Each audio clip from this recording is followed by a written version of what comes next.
Waalaikumsalam warahmatullahi wabarakatuh. Para yang terhormat Ibu Suratini dan Ibu Sukarni, marilah kita bersama-sama memanjatkan puji syukur kehadirat Tuhan yang telah memberikan rahmat serta hidayahnya pada kita, sehingga hari ini kita dapat berkumpul di sini dalam acara pengibasan guru penggerak dengan topik mewujudkan pembelajaran yang berpihak kepada murid. Sebelum kegiatan ini dimulai, marilah kita awali dengan berdoa bersama-sama agar kegiatan hari ini dapat berjalan dengan lancar. Berdoa mulai. Berdoa selesai. Ibu Tini dan Ibu Tari, perlu saya sampaikan bahwa pada tanggal 4 November tahun 2024 saya mendapat tugas untuk menjadi peserta pengibasan guru penggerak Kabupaten Kulon Progo di SMA Negeri 1 Pengasih. Dan berhubung materi ini sangat penting untuk kita, terutama penting sekali dalam melaksanakan pendidikan dan pembelajaran anak-anak, maka perlu kiranya saya sampaikan materi ini pada ibu-ibu berdua. Akan segera dimulai ya Bu. Dalam pengibasan guru penggerak ini Bu, ada beberapa materi yang diberikan, yaitu yang pertama budaya positif yang berisi tentang disiplin positif dan nilai-nilai kebajikan universal. Kemudian teori motivasi, hubungan dan penghargaan, keyakinan kelas, kebutuhan dasar manusia dan 5 posisi kontrol guru, serta segitiga restitusi. Di antara kelima hal tersebut, apakah ibu-ibu sudah mengenal atau pernah mendengar? Belum. Oh, ya. Kalau belum, marilah kita bersama-sama belajar agar kita nanti bisa memahami yang dimaksud dengan budaya positif itu seperti apa, kemudian teori motivasi, hubungan dan penghargaan itu bagaimana, kemudian keyakinan kelas itu juga seperti apa. Bersama-sama kita akan belajar. Dimulai dengan yang pertama dulu, yaitu budaya positif. Tetapi sebelumnya yuk kita nyanyi dulu yuk Bu, biar tidak tegang.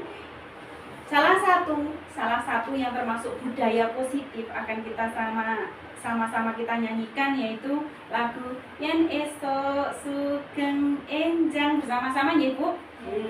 Setunggal kali 3.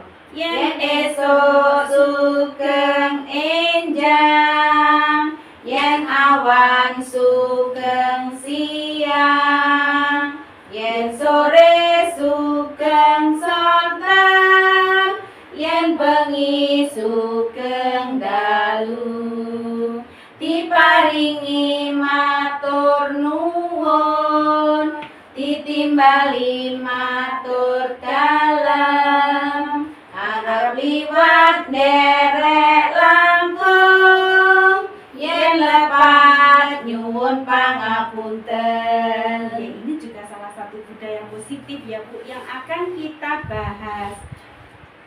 Nah, yang pertama, seorang guru memiliki peran untuk membangun atau mewujudkan budaya positif di sekolah. Di sini artinya bahwa tanpa peran guru, budaya positif yang akan dilakukan di sekolah tidak akan terwujud dengan baik dan tidak maksimal. Untuk itu, seorang guru harus benar-benar memahami bagaimana cara membangun dan mewujudkan budaya positif di sekolah. Di sini dijelaskan, budaya positif merupakan perwujudan dari nilai-nilai atau keyakinan universal yang diterapkan di sekolah. Budaya positif yang diterapkan di sekolah adalah salah satu perwujudan dari visi guru yang mengandung nilai-nilai kebajikan sesuai dengan tujuan pendidikan nasional yang dijabarkan dalam profil pelajar Pancasila. Di dalam lembaga TKPGR Taruban juga sudah ada visi Bu yang ada kaitannya dengan budaya positif tersebut. Di antaranya adalah terbentuknya anak yang berakhlak mulia, beriman, bertakwa, sehat, cerdas, kreatif, mandiri, jujur, bertanggung jawab, dan berbudaya. Sebetulnya juga sudah ya, TK PGRI Taruban sudah melakukan budaya positif dan sudah menerapkan ke anak-anak. Namun mungkin memang masih perlu ditingkatkan lagi, kemudian perlu digali kembali supaya budaya positif yang diwujudkan di TK PGRI Taruban ini akan berjalan lebih baik dan maksimal. Kemudian di dalam budaya positif ada yang dinamakan disiplin positif.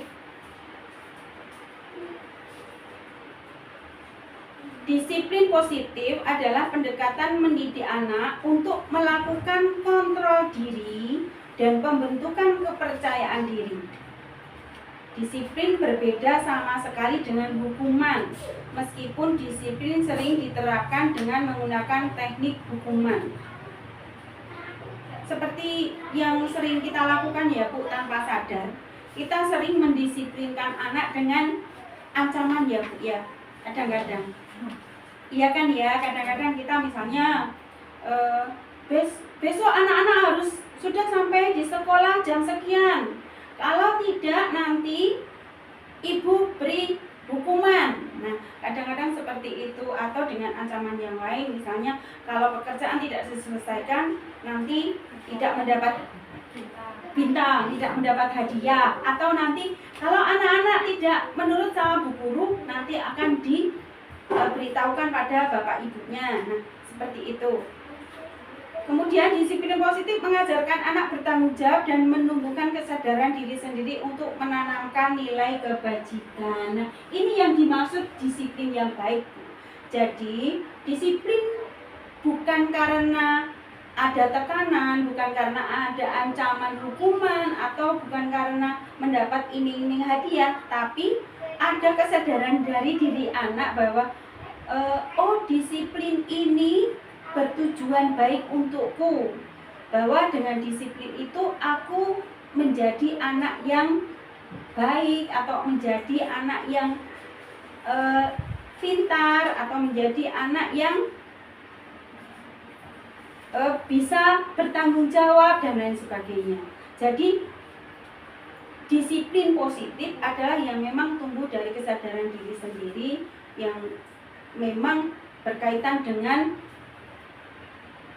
penanaman nilai kebajikan di dalam diri sendiri, bukan karena pengaruh atau tekanan dari orang lain. Sampai di sini ada pertanyaan mungkin? Berarti ini Bu Tami, silakan. Ya. Untuk yang budaya positif itu apa bisa dikatakan sebagai kebiasaan yang baik, dan contohnya yang sudah kita terapkan itu seperti apa saja? Iya. Jadi disiplin positif itu hal-hal yang sebetulnya sudah kita lakukan, sudah menjadi kebiasaan di lembaga, terutama di TK itu sudah menjadi suatu kegiatan pembiasaan. Misalnya contohnya adalah ketika anak diantar oleh orang tua, ketika sudah turun dari kendaraan, kemudian berjabat tangan, kemudian mengucapkan salam pada orang tua yang mengantar. Kemudian setelah turun, mengucapkan salam pada bu guru, kemudian bersalaman dengan bu guru, mencium tangan bu guru sambil mengucapkan salam. Yang tentu saja dilakukan dengan santun, dengan agak menundukkan badan. Kemudian setelah itu juga cuci tangan sebelum masuk kelas, berdoa sebelum melakukan kegiatan, kemudian antri masuk kelas, sabar menunggu giliran. Itu salah satu contoh disiplin positif yang sudah kita terapkan dan kita lakukan dalam kegiatan anak-anak. Tetapi memang banyak hal yang sudah kita lakukan, tetapi kadang-kadang kurang mendapat perhatian atau kurang digali lagi lebih banyak, sehingga sebetulnya masih ada hal-hal lain yang bisa kita lakukan tapi belum kita lakukan, seperti itu. Begitu Bu Tami. Ada pertanyaan lain atau bisa kita lanjutkan? Bisa dilanjutkan. Dilanjutkan ya. Kemudian selanjutnya kita akan ke motivasi perilaku manusia. Diane Gosen dalam bukunya Restructuring School Discipline menyatakan ada 3 alasan motivasi perilaku manusia. Yang pertama, untuk menghindari ketidaknyamanan atau hukuman. Seperti tadi yang saya kemukakan bahwa kadang-kadang anak itu mau melakukan sesuatu, mau melakukan hal yang bersifat disiplin, tetapi sebetulnya karena tekanan takut mendapatkan hukuman apabila tidak melakukan hal tersebut. Kemudian selanjutnya, untuk mendapatkan imbalan atau penghargaan dari orang lain. Jadi melakukan disiplin tetapi ada pamrih. Pamrihnya adalah untuk mendapatkan penghargaan atau hadiah. Misalnya anak-anak mau belajar menari atau menyanyi dengan sungguh-sungguh karena diiming-imingi dengan ketika kamu nanti lomba disiplin latihan dan ketika kamu lomba nanti menang akan dapat hadiah. Nah, jadi anak itu disiplin berlatih karena apa? Karena dalam bayangan dirinya dia akan memperoleh hadiah. Kemudian yang ketiga, untuk menjadi orang yang mereka inginkan dan menghargai diri sendiri dengan nilai-nilai yang mereka percaya. Jadi yang ketiga ini manusia berperilaku karena kesadaran diri bahwa apa yang saya lakukan ini berguna untuk diriku. Seperti anak-anak misalnya belajar menari untuk mengembangkan bakatnya, untuk dia senang melakukannya, kemudian menambah keterampilannya, seperti itu. Jadi bukan karena aku mau melakukan sesuatu karena aku takut dihukum bu guru, aku mau melakukan sesuatu karena akan mendapat hadiah dari bu guru, tetapi aku mau melakukan sesuatu karena untuk diriku sendiri, biar aku tambah pandai, biar aku tambah pinter, seperti itu. Sampai di sini ada pertanyaan?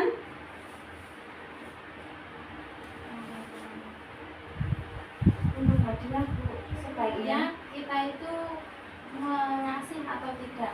Padahal anak-anak TK itu semangatnya kalau dikasih hadiah, dapat bintang, atau itu harus semangat. Kalau dari diri sendiri itu kayaknya belum bisa sampai situ kan? Nah, itu adalah PR kita. Bagaimana kita bisa membuat anak itu melakukan sesuatu karena dari kesadaran diri sendiri. Jadi penghargaan di sini kalau terlalu sering diberikan, itu nantinya anak akan melakukan sesuatu hanya karena mendapat penghargaan atau mendapatkan hadiah. Jadi kadang-kadang kalau memang anak itu mempunyai prestasi, perlu kita beri pujian saja, tidak harus berupa penghargaan atau hadiah.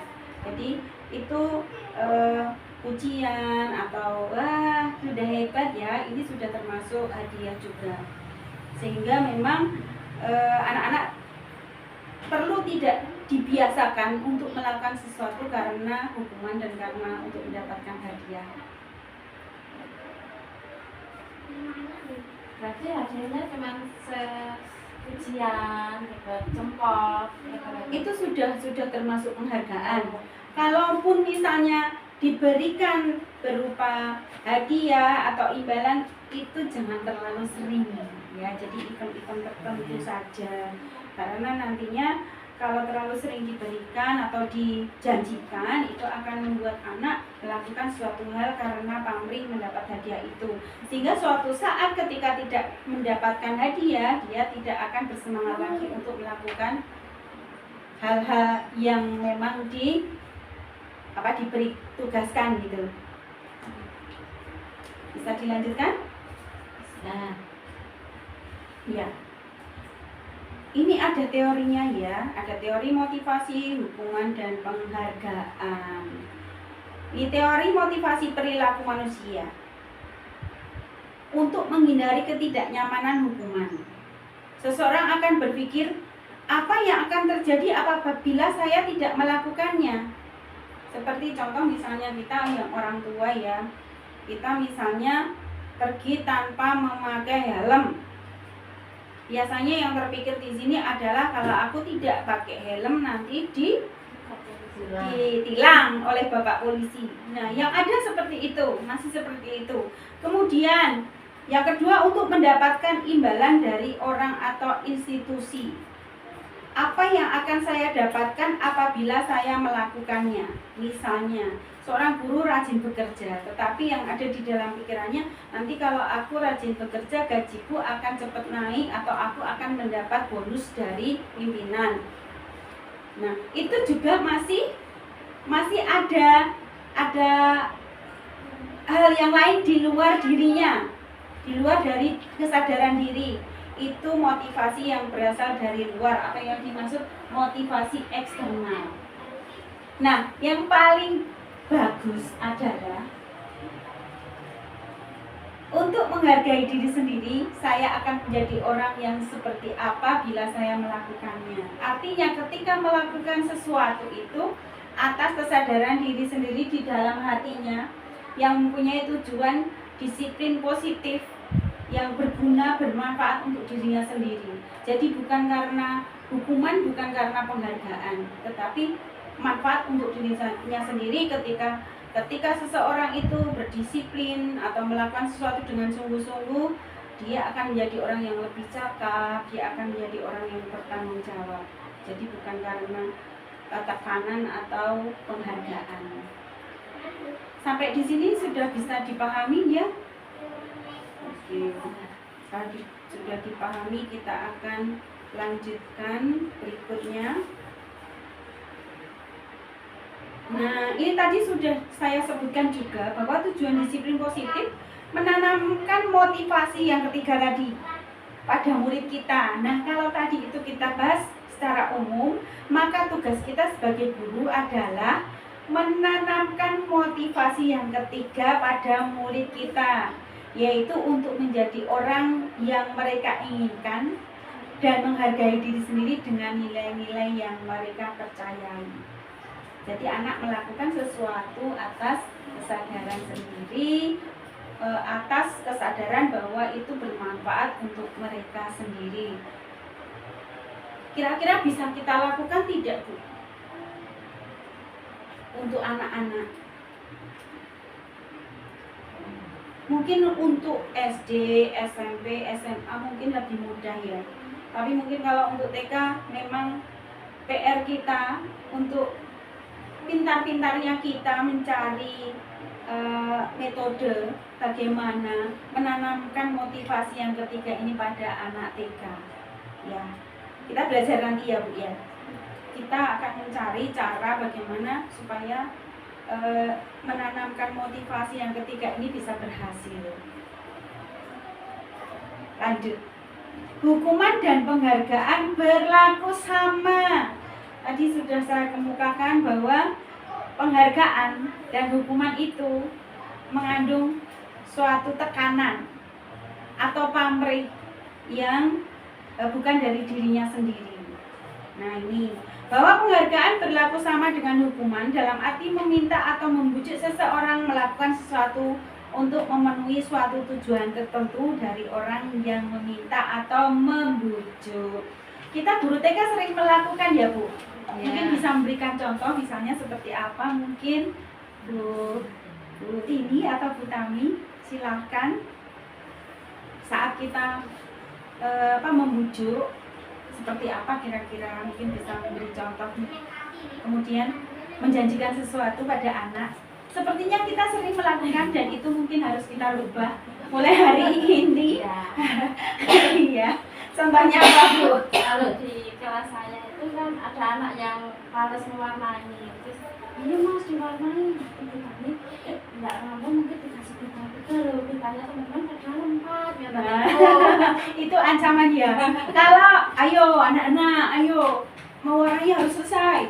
Kalau tidak selesai tidak dapat bintang 4. Nanti yang lain dapat bintang 4, kamu dapatnya bintang 1 atau bintang 2 doang gitu ya. Sehingga anak-anak timbul, wah aku harus dapat bintang 4. Karena apa? Karena takut mendapat bintang 3 atau 2 saja, bukan bintang 4. Itu yang ancaman ya. Kemudian yang menjanjikan mungkin ini mungkin bisa memberikan contoh. Anak-anak besok seperti misalnya ya, anak-anak latihan nari dengan baik ya, besok dapat hadiah dari Bu Santi. Nah, seperti itu. Kalau nggak sungguh-sungguh latihan nari, nanti Bu Santi marah loh ya, nggak dapat hadiah kamu. Seperti itu ya, Bu, kadang-kadang ya. Ya, oke. Sampai di sini bisa dipahami, Bu Ibu? Sampai di sini bisa dipahami? Bisa ya? Oh ya. Ya tidak seperti itu tadi loh, tidak ada ancaman, tidak ada hukuman, itu kita bagaimana? Mungkin bisa seperti ini. Ayo mewarna yang bagus, biar kamu tambah pintar, gambarmu tambah bagus. Nih, bisa seperti itu. Kemudian ada lagi misalnya latihan, misalnya apa, latihan musik atau drum band misalnya ya. Ayo latihan yang sungguh-sungguh, biar besok kalau di SD kamu bisa bermain yang lebih bagus lagi, biar mudah, biar bisa lagu yang lebih sulit dan sebagainya. Itu bukan suatu hukuman dan bukan suatu iming-iming ya, tapi kesadaran bahwa oh iya ya, ketika saya nanti ini latihan dengan sungguh-sungguh, aku besok di SD pasti lebih pinter, aku bisa ngiringi dengan lebih bagus lagi, dengan lagu yang lebih sulit lagi, mungkin seperti itu. Dan mungkin banyak lagi contoh yang lain yang kita harus sama-sama mencari ya Bu, karena saya juga sedang belajar gitu. Bisa dilanjut? Bisa. Sekarang kita menuju ke keyakinan kelas. Pertama kali saya mendengar tentang keyakinan kelas itu yang ada di dalam pikiran saya adalah seperti kayak peraturan atau kayak apa ya, ya lebih ke peraturan lah. Tapi ternyata beda loh peraturan dengan keyakinan. Nah, ini ada pertanyaan yang sama dengan yang apa yang saya pikirkan waktu itu, yaitu mengapa kita tidak memilih peraturan mengapa kita memiliki peraturan tentang macam-macam, tapi bukan yang sebagai keyakinan gitu. Nah, sementara ini kita lebih bicara tentang peraturan bukan keyakinan. Maka ini menjadi suatu keyakinan itu adalah hal yang baru bagi saya juga. Mari kita belajar bersama-sama, mencoba untuk memahaminya sedikit demi sedikit. Yang pertama, mari kita jawab pertanyaan ini. Mengapa kita memiliki peraturan tentang 1. Penggunaan masker dan mencuci tangan setiap saat? Kenapa Bu? Biar apa Bu kira-kira? Coba sama enggak dengan jalan pikiran saya? Mengapa kita pakai masker dan mencuci tangan setiap saat? Untuk apa? Menjaga kebersihan. Kemudian penggunaan helm saat mengendarai kendaraan roda 2 atau motor. Biar apa itu? Biar aman. Biar selamat ya. Coba kita lihat jawabannya. Oh, ternyata kemungkinan jawaban itu sama dengan pikiran kita, bahwa ketika menggunakan masker dan mencuci tangan setiap saat itu untuk menjaga kesehatan dan keselamatan. Kemudian penggunaan helm saat mengendarai kendaraan roda 2 atau motor untuk keselamatan atau biar aman. Nah, nilai-nilai keselamatan atau kesehatan tadi, biar aman, kita biar bersih, menjaga kesehatan, itu adalah salah satu keyakinan bahwa ketika kita itu pakai masker, ketika kita mencuci tangan, berarti kita akan terhindar dari penyakit, kita akan terhindar dari penyakit, kemudian lebih sehat, kemudian juga untuk keamanan tidak mudah tertular sakit orang lain dan lain sebagainya. Kemudian untuk yang pakai helm, kita juga punya keyakinan bahwa ketika kita pakai helm, kita akan ketika jatuh kita kepalanya aman, tidak cedera, untuk menjaga keselamatan diri sendiri. Itulah yang dimaksud dengan keyakinan, yaitu nilai-nilai kebajikan universal yang disepakati secara tersirat dan tersurat lepas dari latar belakang suku, negara, bahasa maupun agama. Nah, ini yang lepas dari latar belakang suku, negara, bahasa maupun agama inilah yang akan kita terapkan pada anak-anak. Jadi nilai-nilai kebajikan yang umum yang tidak ada kaitannya dengan latar belakang suku, negara, bahasa maupun agama. Mari kita lihat bersama. Nah, ini keyakinan. Ketika seseorang mempunyai sesuatu yang diyakini, dia akan pasti bersemangat dan tahu bahwa aku ya ketika pakai helm aku yakin bahwa ketika jatuh kepalaku selamat, tidak cedera. Ketika aku cuci tangan aku terhindar dari kuman. Nah, maka dia akan punya semangat karena tahu tujuannya bahwa aku tahu tujuannya bahwa aku harus cuci tangan supaya tanganku bersih, maka dia bersemangat untuk melakukannya. Kemudian pantang menyerah, bergerak, tergerak, artinya yo gitu, semangat dia melakukannya.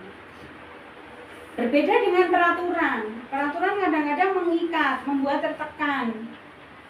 Suatu keharusan yang kadang-kadang tidak dipahami maksudnya seperti apa. Contohnya misalnya aturan tiap hari Senin harus memakai seragam biru.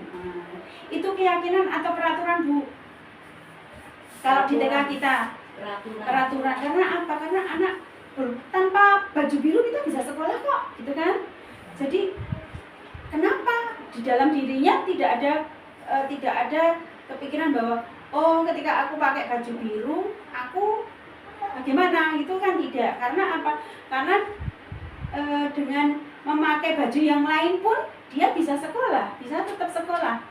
Maka dia terikat oleh peraturan di sekolah bahwa tiap hari Senin memakai baju biru. Nah, sekolah yang punya tujuan bahwa memakai baju biru itu supaya seragam, supaya terlihat manis, supaya terlihat teratur. Itu aturan dari sekolah, tapi bukan dari diri pribadi anak tersebut. Kemudian butuh juga monitoring dan pengawasan. Jadi kadang-kadang ada yang nggak pakai sesuai dengan yang ditentukan. Misalnya harusnya pakai sepatu juga seringnya pakai sendal, gitu kan? Jadi harus diloke, harus diberitahukan bahwa kan sudah diberitahu kalau ke sekolah pakai sepatu, tapi ternyata masih memakai sandal. Kemudian kadang-kadang masih berusaha melawan, artinya karena tidak suka, saya tidak suka pakai baju biru, saya tidak suka pakai sepatu, memberi alasan. Nah, kemudian takut. Bu, hari ini aku pakai baju biru, kalau nggak pakai baju biru aku nggak mau sekolah. Lah kenapa? Nanti dimarahi ibu guru, nanti dihukum. Nah, itu juga. Kemudian jadi tidak tertarik karena bukan dari dirinya sendiri, tapi dari orang lain, dari ibu guru, dari lembaga, maka jadi dia tidak tertarik melakukannya karena yaitu tadi mengikat, menekan. Nah, jadi sudah tahu ya bedanya keyakinan dan peraturan ya Bu ya. Sudah tahu, alhamdulillah. Kalau begitu lanjut saja. Nah, ini sampai di keyakinan kelas. Kita diharapkan bisa menyusun keyakinan kelas di kelas kita masing-masing, baik kelompok A maupun kelompok B. Seperti apa ya keyakinan kelas untuk anak TK? Kalau yang kemarin dicontohkan, kebetulan saya masuk di kelas SMP, sehingga contohnya itu untuk anak SMP, bukan untuk anak TK. Sehingga tentu saja hari ini mari kita bersama-sama memikirkan seperti apa ya keyakinan kelas untuk di TK. Mengapa keyakinan kelas? Mengapa tidak peraturan kelas saja? Tadi sudah disebutkan bahwa peraturan itu lebih banyak mengikat, membuat anak tertekan, buat anak takut, buat anak tidak tertarik, dan lain sebagainya. Nah, sedangkan untuk keyakinan kelas ini, segala sesuatu menggunakan kalimat yang positif, mudah diingat, dapat diterapkan, kemudian pernyataan juga universal, artinya umum untuk banyak orang, banyak murid. Kemudian kontribusi dari semua anggota, artinya itu semua merupakan usulan dari siswa-siswa di dalam kelas itu. Kemudian setiap saat juga bisa ditinjau ulang, ditinjau secara berkala apakah keyakinan kelas itu mengalami perkembangan atau tidak gitu. Kemudian satu lagi yang akan menjadi masalah mungkin karena ada bahwa keyakinan kelas itu abstrak. Nah, mungkin di sini ada pertanyaan, bagaimana membuat keyakinan bagaimana kelas cara membuat keyakinan kelas di TK itu Bu? Mergane itu anak-anak kan masih kecil ya, kalau diajak ngomong, diajak bicara itu kadang mau menjelaskan ke dia itu sulit. Anak-anak itu sulit menerima dan memahami. Kalau anak SD, SMP, SLTA itu kan pemikirannya sudah luas ya, tapi kalau anak TK itu kan kadang masih kesulitan juga. Jadi mohon diberi contoh ataupun apalah yang bisa kita terapkan, diberi gambaran untuk keyakinan kelas ini. Terima kasih Bu Tini.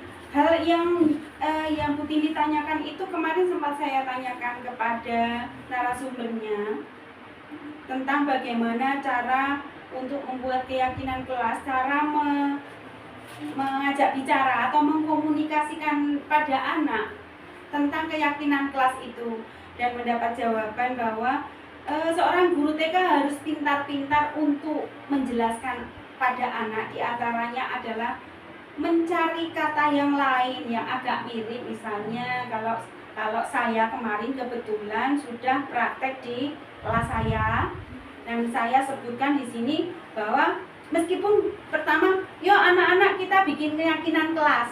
Kemudian saya tanyakan pada anak-anak, keyakinan anak-anak paham nggak keyakinan kelas? Dan anak-anak menjawab tidak, Bu.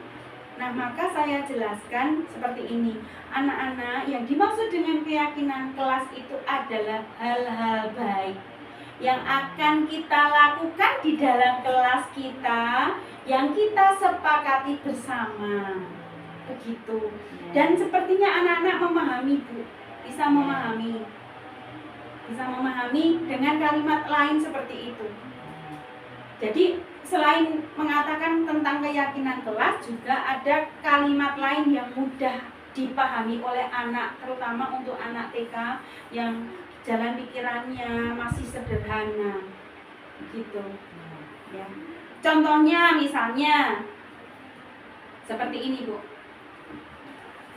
Yuk kita bikin keyakinan kelas tentang kebersihan dan kesehatan.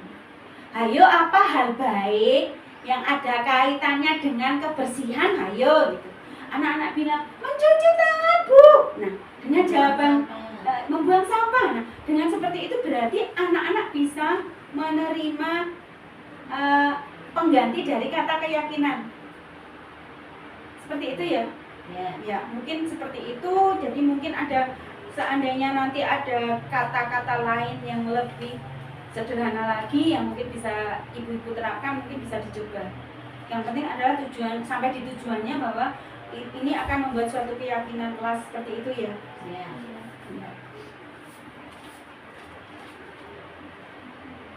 Ada pertanyaan lain? Bisa dilanjutkan?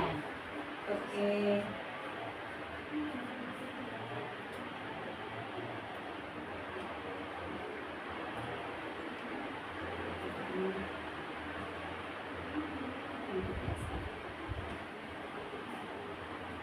Nah, ini juga salah satu caranya. Kalau untuk SD, SMP, SMA bisa lebih mudah ya. Curah pendapat seluruh anggota. Jadi siapa yang usul? Kita mau bikin keyakinan kelas seperti apa? A, B, C, D, E, F, G. Anak-anak mengusulkan. Kemudian kita tuliskan di kertas yang besar. Kemudian beberapa kata atau pendapat yang sama kita gabung menjadi satu kalimat positif. Setelah itu kita tinjau bersama-sama mana ya yang akan kita jadikan keyakinan kelas. Nah, itu untuk SD, SMP, SMA mungkin mudah. Tapi kalau untuk TK mungkin agak kesulitan, sehingga saya mencoba untuk membuat gambarnya. Jadi seperti semacam pertanyaan terbuka. Jadi membuat berbagai macam gambar, menunjukkan berbagai macam gambar pada anak yang ada kaitannya misalnya dengan kesehatan dan kebersihan. Saya tunjukkan banyak gambar, terus anak-anak memilih yang mana ini ya. Anak-anak akan mengusulkan yang itu Bu, membuang sampah di tempat sampah, mencuci tangan Bu, gitu. Antri Bu. Nah, seperti itu. Dan ternyata dengan gambar itu kita akan lebih mudah untuk membuat keyakinan kelas. Jadi ada gambarnya dulu, anak-anak tinggal memilih mana yang akan disepakati untuk dilaksanakan. Seperti itu Bu. Ini sama ya, kemudian ini sama. Nah, kemudian selain membuat kesepakatan juga menemukan kebajikan, nilai-nilai kebajikannya. Kenapa? Misalnya ini cuci tangan kan. Kenapa mencuci tangan? Supaya apa? Apa nilai kebajikannya? Yang pertama misalnya untuk menjaga kesehatan dan kebersihan misalnya. Kemudian misalnya antri. Untuk apa antri? Melatih kesabaran, menghargai orang lain, seperti itu. Jadi pasti dalam suatu kesepakatan itu pasti ada nilai kebajikan yang akan ditanamkan, seperti membersihkan kelas, tiket. Itu nilai kebajikan yang akan ditanamkan adalah rasa tanggung jawab. Kemudian ada lagi disiplin, kemudian ada lagi bekerja sama, karena dalam satu piket itu pasti ada beberapa anak yang bekerja sama di dalam satu hari itu. Nah, nanti setelah semuanya itu terlaksana dan dilaksanakan akan ditinjau apakah ada perkembangan atau ada penambahan dari keyakinan kelas itu. Lanjut. Nah, sekarang bicara tentang kalimat positif dan kalimat negatif.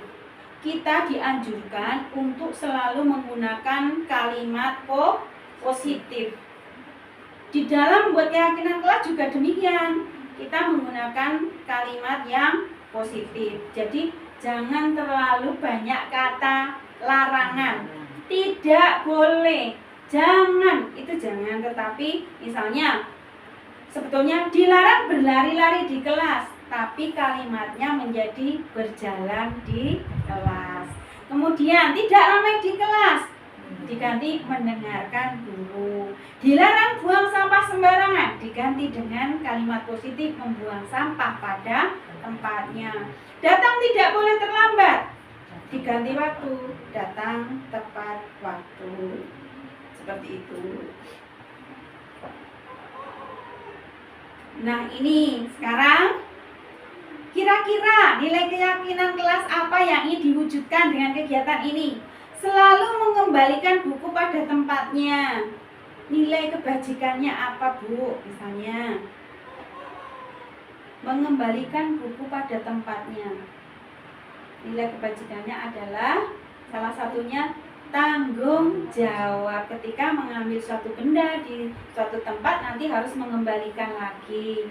Kemudian lagi ada disiplin. Nah, itu. Kemudian kalau menghargai pendapat, nilai kebajikannya apa? Menghargai teman, berbicara setelah teman selesai. Iya, terus ada lagi tidak menang sendiri, gitu. Ya, seperti itu. Kemudian setelah bergantian dalam masuk kelas, ada nilai kebajikan apa? Antri, sabar, menghargai orang lain, ya. Kemudian menjaga fasilitas sekolah, nilai kebajikannya kan tidak merusak tanggung jawab, ya. Nah, seperti itu yang dimaksud. Jadi nanti kalau bikin keyakinan kelas pasti ada nilai kebajikan yang ada di dalamnya. Lanjutkan ya. Nah, setelah itu lakukan dan refleksikan. Cara melakukan curah pendapat menggunakan tabel T. Menuliskan tampak seperti dan tidak tampak seperti. Nanti pahamnya akan di belakang ya. Kemudian menggunakan tabel Y. Menuliskan hal yang terlihat, terdengar, dan berperilaku. Dari hal yang tampak seperti terdengar, terlihat, perilaku. dibuka ya. Kalau baca yang ini mungkin agak bingung, tapi kalau selanjutnya nanti akan paham. Ini tabel T. Rasa diterima dan dimiliki, tampak seperti melibatkan semua anggota kelompok. Tidak tampak, maksudnya bukan yang dimaksud adalah mengucilkan salah satu anggota kelompok. Jadi yang lebih terlihat adalah melibatkan semua anggota kelompok. Tampak lagi memberikan komentar positif atau apresiasi pendapat teman. Nah, marah mencela pendapat teman itu jangan sampai nampak. Jadi yang ditampakkan adalah hal-hal yang positif. Kemudian menjenguk teman sakit dan mendoakan adalah hal-hal yang tampak. Yang tidak tampak, acuh tak acuh dan sebagainya itu harus diminimalisir atau bahkan dihilangkan. Itu yang dimaksud. Kemudian Y. Segala sesuatu yang terdengar harus bisa terlihat dan harus dilakukan. Tabelnya ini. Yuk saya bantu. Ngomongnya seperti itu toh. Nah, itu terlihatnya kayak berempati, ya membantu nih gitu kan. Jadi harus kelihatan memang itu niatnya berempati terhadap orang lain, terlihat berbagi, mendengarkan dengan seksama dan dia berbuat baik. Nah, perilakunya adalah ketika melakukan berbagi, ketika dia berempati, ketika dia membantu orang lain, tampakkanlah dengan perilaku tersenyum, dengan jabat tangan, kemudian memberikan ruang untuk bekerja dan sebagainya yang berbentuk perilaku. Jadi tidak hanya ngomong toh, tidak hanya kelihatan saja yang nampak di muka orang, tapi dia benar-benar melakukan, tidak cuma ngomong saja gitu. Dibuktikan, sudah terdengar, terlihat dinampak orang dia baik, dia membantu orang lain, dan dia juga benar-benar melakukan, tidak hanya sebatas terdengar dan terlihat saja. Bisa dipahami? Yang ini memang agak sulit ya. Jadi mungkin nanti kita akan lebih banyak belajar yang ini. Lanjut, contoh keyakinan kelas. Siswa hadir tepat waktu. Piket kelas dilakukan lebih awal. Memakai seragam sesuai ketentuan yang berlaku di sekolah. Ini juga peraturan, tetapi kalau peraturan itu diyakini menjadi suatu hal yang itu baik untuk anak itu dan dia paham, maka dia bisa menjadi keyakinan. Seperti contohnya ketika memakai helm itu peraturan, tapi ketika diyakini bahwa helm itu bermanfaat untuk menjaga keselamatan kepala saya, maka itu menjadi keyakinan. Kemudian lanjut. Nah, ini yang dicontohkan adalah untuk yang anak-anak SMP ya.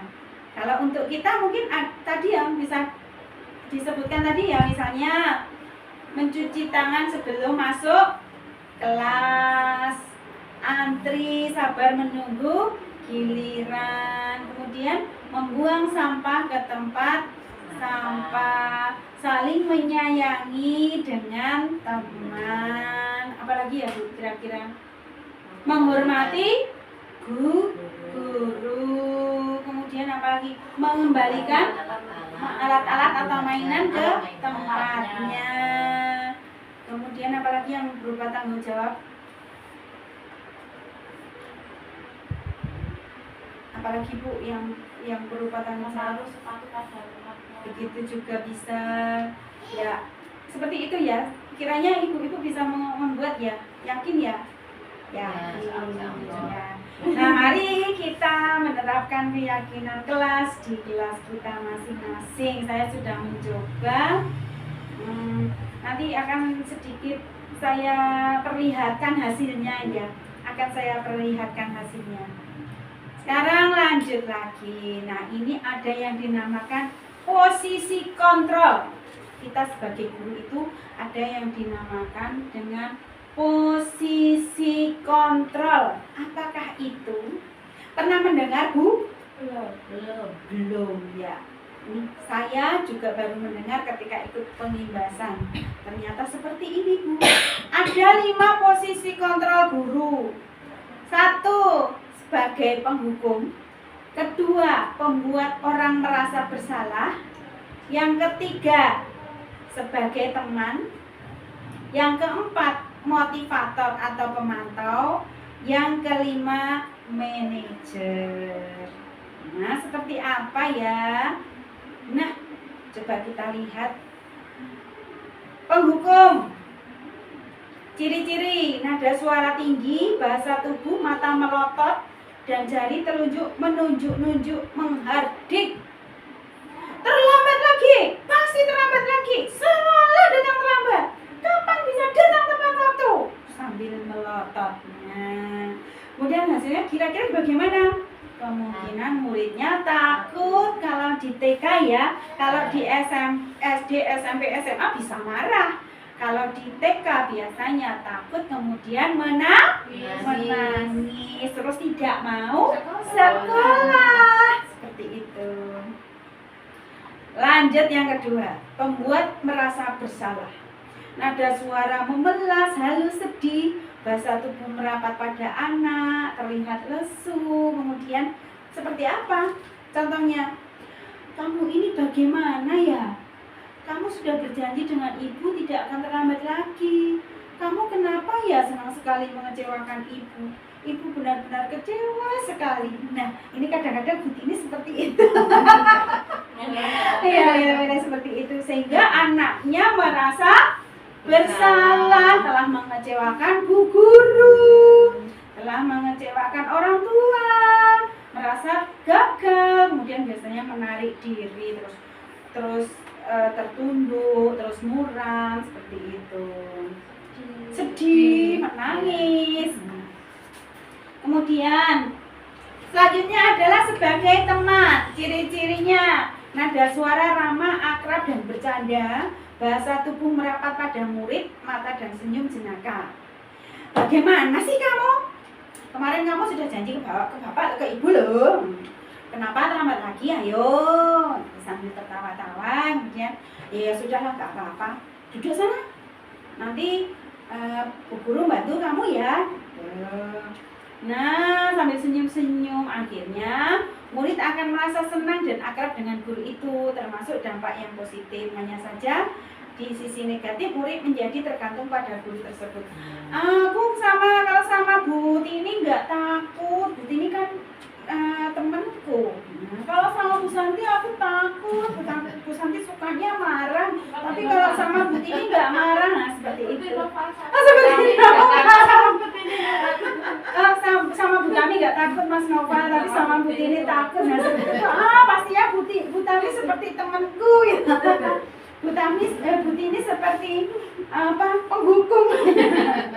Ya, seperti itu contohnya. Lanjut. Pemantau. Ciri-ciri: nada suara datar, bahasa tubuh yang formal. Kamu terlambat 15 menit. Apakah kamu sudah mengerti konsekuensi yang harus dilakukan bila terlambat? Formal, dingin gitu, nggak senyum, datar gitu, kesannya kayak judes gitu loh. Nah, murid kemudian Pak, meskipun paham dengan konsekuensinya, oh iya ya, aku terlambat masuk kelas, terlambat sekolah, berarti aku tidak bisa ikut jalan-jalan dong dengan Bu Tini sama Bu Tami gitu.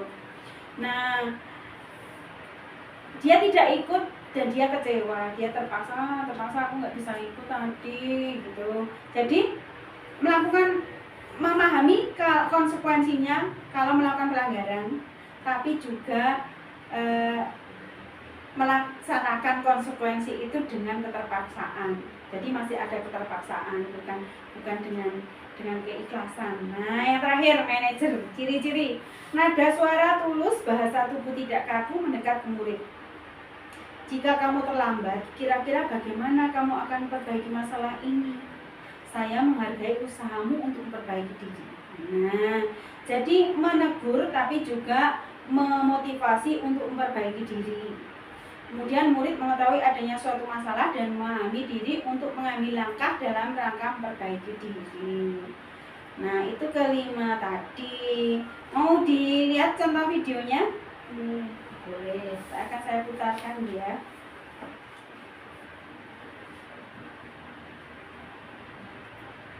Oh, Di sini tidak bisa diputar videonya. Di sini. Ini karena ini sudah di PDF ya. Ya, bisa lain kali nanti saya di lain waktu kita putar ya. Tapi ininya sama dengan yang saya jelaskan tadi. Lanjut. Lalu di mana posisi ibu? Sebagai apa? Kira-kira sebagai apa tadi? Penghukum, pemantau, pembuat rasa bersalah, teman atau manajer? Yang mana kira-kira yang lebih sesuai? Teman sama manajer. Manajer. Bu ini manajer, Bu Tami Teman dan manajer.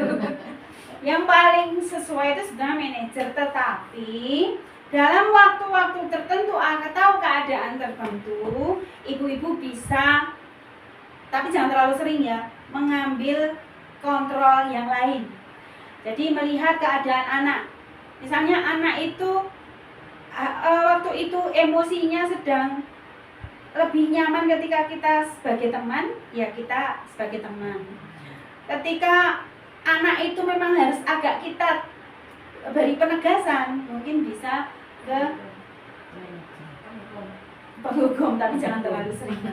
Jadi lebih baik menghindari yang berupa hukuman, jangan bentak-bentak, jangan, tapi paling tidak kita memberikan kontrol itu dengan yang terbaik. Artinya mungkin yang dimaksud di sini kontrol yang terbaik adalah sebagai manajer, tapi boleh sekali waktu dengan kontrol yang lain, tapi diusahakan jangan menghukum gitu. Sesuai kondisi. Suatu kondisi, ya. Tapi untuk hukuman, untuk bentaan, untuk hal-hal yang sekiranya nanti akan melukai perasaan anak, lebih baik dihindari. Ya. Kemudian selanjutnya kebutuhan dasar manusia. Secara manusiawi kita membutuhkan bertahan hidup, butuh makan, ya lah. Kemudian butuh kesehatan, kemudian kasih sayang, perhatian, kemudian kebebasan, kesenangan, kemudian penguasaan. Nah, ini 5 hal ini kebutuhan dasar manusia. Seperti apa toh? Yuk kita lihat. Kebutuhan untuk bertahan hidup.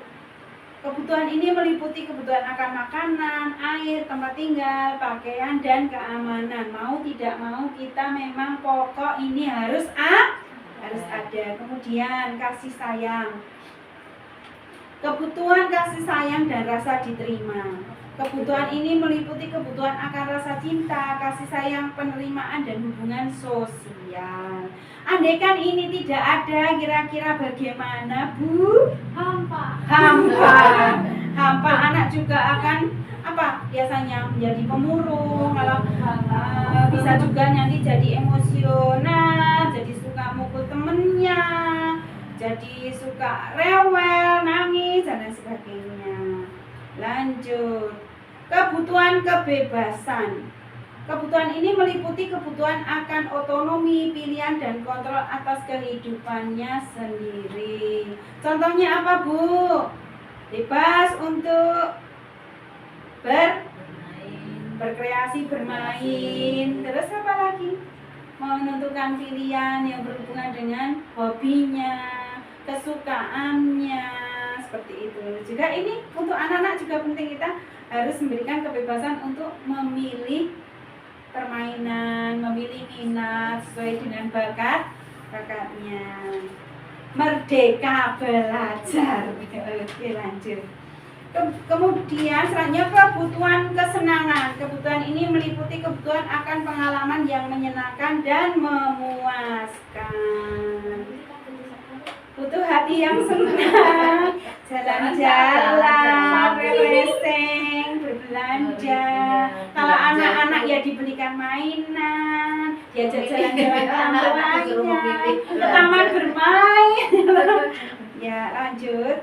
Kebutuhan penguasaan. Kebutuhan ini meliputi kebutuhan akan rasa berdaya, mampu, dan berpengaruh. Misalnya kita sebagai seorang guru, kita harus mempunyai kebutuhan penguasaan ini, yaitu bisa mempengaruhi murid, mempengaruhi hal yang baik, bisa berdaya untuk mengendalikan anak-anak, dan lain sebagainya. Bisa dipahami? Yang Sampai di sini? penguasaan contohnya bagaimana kalau kita mempengaruhi murid? Mempengaruhi murid. Bagaimana cara mengelola anak supaya anak-anak mau melakukan kegiatan dengan penuh semangat? Jadi kemampuan untuk mempengaruhi anak. Jadi menimbulkan rasa semangat untuk melakukan kegiatan, memotivasi anak seperti apa. Kemudian di salah satunya adalah juga punya wibawa. Jadi anak-anak punya rasa hormat, punya rasa segan pada guru. Salah satu juga kekuatan dan penguasaan hal-hal yang baik. Kalau kita sebagai secara pribadi, sebagai seorang perempuan berdaya adalah bisa menghasilkan sesuatu, bisa membantu suami bekerja, bisa melakukan kewajiban sebagai ibu dan istri yang baik, itu salah satu juga sudah masuk ke berdaya. Bisa dilanjutkan? Bisa. Nah, sekarang tibalah pada mengapa murid melakukan kesalahan.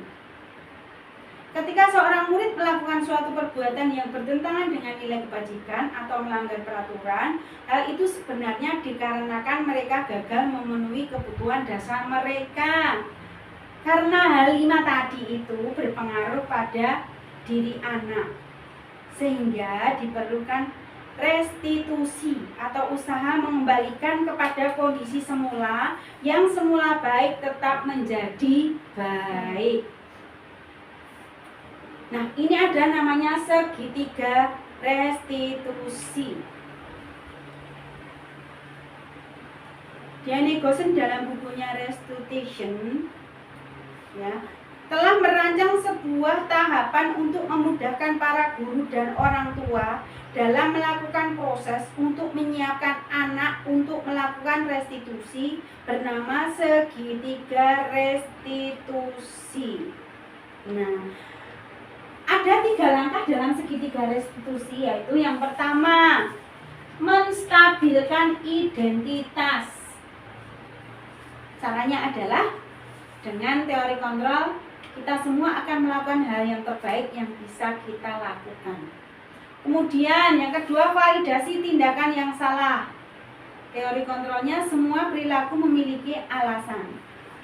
Kemudian yang ketiga, menanyakan keyakinan. Teori kontrolnya, kita semua memiliki motivasi internal. Di sini ibu-ibu paham atau agak bingung? Agak bingung. Sekarang kita lanjut supaya paham. Yang pertama, menstabilkan identitas itu bisa memahami bahwa ketika seseorang anak itu melakukan kesalahan, oh tidak apa-apa. Manusia itu wajar kok punya salah. Nah, ini menstabilkan ya, menstabilkan kondisi anak itu. Kemudian tidak ada kok manusia yang sempurna. Jadi misalnya kamu punya salah ya wajar karena kamu manusia yang tidak sempurna, gitu kan? Kemudian saya juga pernah loh melakukan kesalahan seperti itu. Jadi memberikan sedikit empati, sedikit rasa nyaman untuk anak, membangun rasa nyaman untuk nanti bicara selanjutnya. Nah, kemudian kita pasti bisa menyelesaikan masalah ini. Nah, seperti itu. Jadi anaknya dimotivasi, dibikin nyaman, dibikin hatinya tenang gitu. Bapak Ibu tidak tertarik mencari siapa yang salah, tapi Bapak Ibu ingin mencari solusi dari permasalahan ini. Kamu berhak kok merasa seperti itu. Jadi misalnya marah, misalnya kecewa, itu diberikan kata-kata seperti itu akan menjadi lebih tenang. Kemudian, apakah kamu sedang menjadi teman yang baik buat dirimu sendiri? Nah, itu untuk evaluasi dirinya. Jadi nanti akan berpikir, oh iya ya, saya seperti apa ya gitu. Nanti akan lebih tenang. Kemudian yang kedua, validasi tindakan yang salah. Nah, ini mulai mencari alasan. Ketika tadi sudah memahami, kemudian sebenarnya kenapa sih harus melakukan seperti itu? Nah, dengan kata-kata seperti ini kamu pasti punya alasan mengapa melakukan itu.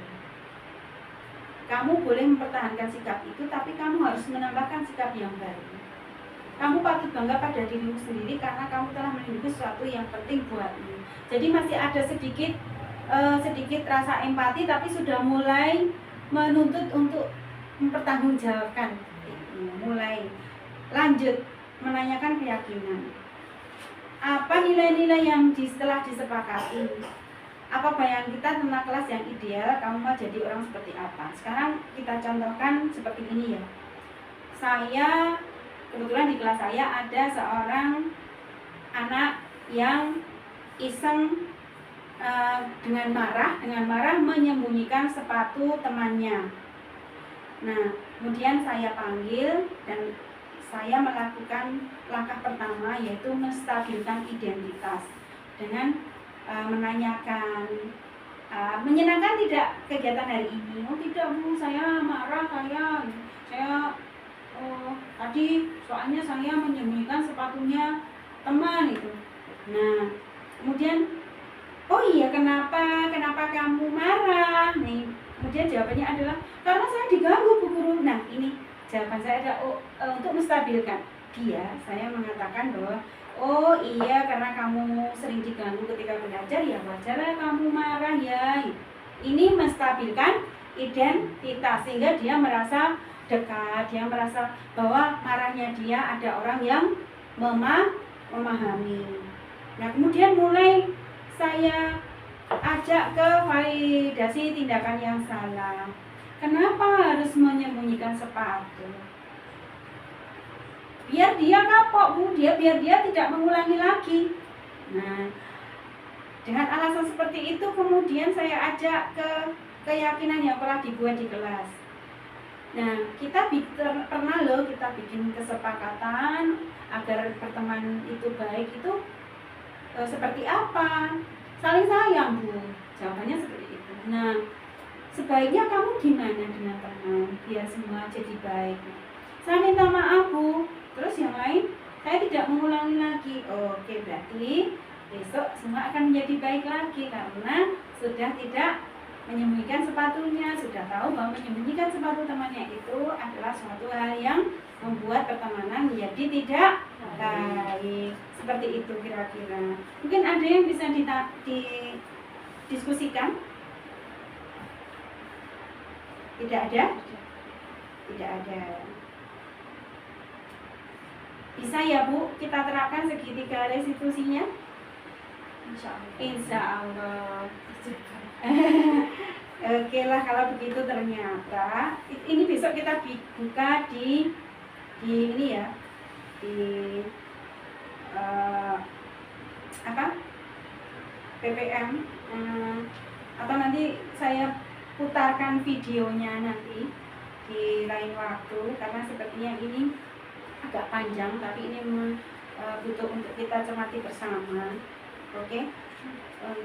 Kiranya sampai di sini saja. Kalau Ibu semua sudah memahami, kalau tidak ada pertanyaan, tidak ada diskusi lagi, maka pengimbasan materi guru penggerak akan saya cukupkan sampai di sini. Sudah tidak ada lagi ya? Terima kasih atas perhatiannya. Semoga ilmu ini bermanfaat bagi kita semua. Semoga bisa kita terapkan dalam mendidik anak-anak kita, dan insya Allah kita akan menjadi guru yang lebih baik lagi. Amin. Saya akhiri pertemuan hari ini. Tapi sebelumnya kita berdoa dulu ya. Kita akhiri dengan berdoa bersama. Berdoa mulai. Ya, saya akhiri. Assalamualaikum warahmatullahi wabarakatuh. Waalaikumsalam warahmatullahi wabarakatuh.